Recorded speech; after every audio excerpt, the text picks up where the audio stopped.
রাত পোহালেই সাপ্তাহিক দুদিনের ছুটি। ভাবছেন শনিবার রোববার ছুটিকে কেন্দ্র করে পার্ক বা উন্মুক্ত স্থানে পরিবার প্রিয়জনদের সাথে নিয়ে সময় কাটাবেন? তাহলে এখনই সতর্ক হয়ে যান। উৎসব আনন্দের আয়োজন করেন বুঝে শুনে। কেননা যুক্তরাষ্ট্র জুড়ে চলছে তীব্র দাবদাহ। রোদ আর গরমে রীতিমতো নাকাল Chicago, Saint Louis, Indiana Pelosi, Detroit, Pittsburgh, Philadelphia, New York ও বোস্টন সহ আরও কয়েকটি স্টেট। আবহাওয়া দপ্তর বলছে মিড ওয়েস্ট থেকে শুরু করে নর্থ ইস্টের 14 স্টেটের 70 মিলিয়ন বাসিন্দা তাপদাহের ঝুঁকিতে রয়েছে। আর এই ঝুঁকি থাকবে আগামী আরও বেশ কয়েকদিন। কেবল তাই নয়, গরমের এই রেশ আরও উত্তরে প্রসারিত হয়ে মধ্য ও উত্তর মেরুতে পৌঁছাতে পারে।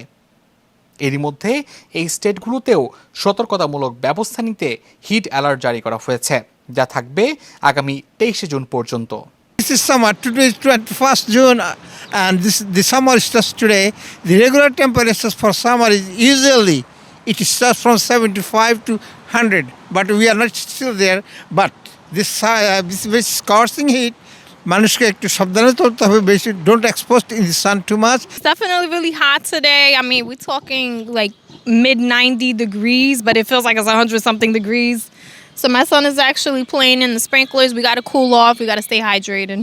Women need to have at least a minimum 8 bottles of water a day. Men need at least 12. So you want to stay hydrated for sure.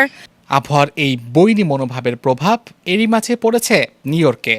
দিনভর 91 ডিগ্রি ফারেনহাইট থাকলেও গরম অনুভূত হয়েছে 96 ডিগ্রির বেশি। সকাল থেকে তীব্র রোদ আর সেই সাথে বাতাসের আনাগোনা না থাকায় নিউ ইয়র্কে রাস্তাঘাট পুড়েছে।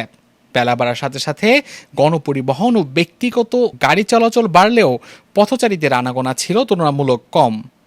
যারাও বা কাজে জীবিকার তাগিদে বেরিয়েছেন, গরম থেকে বাঁচতে নিয়েছেন প্রতিরোধমূলক ব্যবস্থা। চলাফেরা করার সময় ক্লান্ত হয়ে মানুষগুলো একটু স্বস্তির আশায় পার্শ্ববর্তী পার্কগুলোতে ভিড় করেছেন। Very hot today, you know. Yeah, it's very hot today. We come with my wife, with my daughter. You see the park. Have good time here. Climate change is happening. We can't pretend it's not. There's evidence every day. Honestly, I haven't really been feeling the heat too much. I've kind of been in my office all day. And so I'm finally in the sun and I'm like, this is nice. And I'm honestly enjoying it. Dress for it and enjoy it. Because it's summertime, this is what it should be. No matter what, summer is summer. And winter is winter. Hot is hot. Sometimes we get hot weather, sometimes we don't. So, it's like a heat wave. So, it's beautiful. যুক্তরাষ্ট্র জুড়ে তীব্র গরম যখন চলছে, তখন Saudi আরবে এবার উষ্ণ আবহাওয়া ও প্রচণ্ড গরমের কারণে অসুস্থ হয়ে অন্তত 1000 হজযাত্রীর মৃত্যু হয়েছে।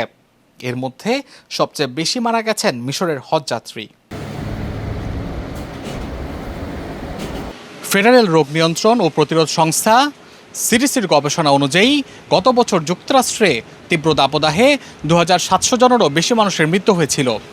তবে এবছর পরিস্থিতি আরও ভয়াবহ আকার ধারণ করতে পারে বলে আশঙ্কা প্রকাশ করেছে CDC. Mushfiqur Rahman, Joy Bangladesh television, Jamaica, New York.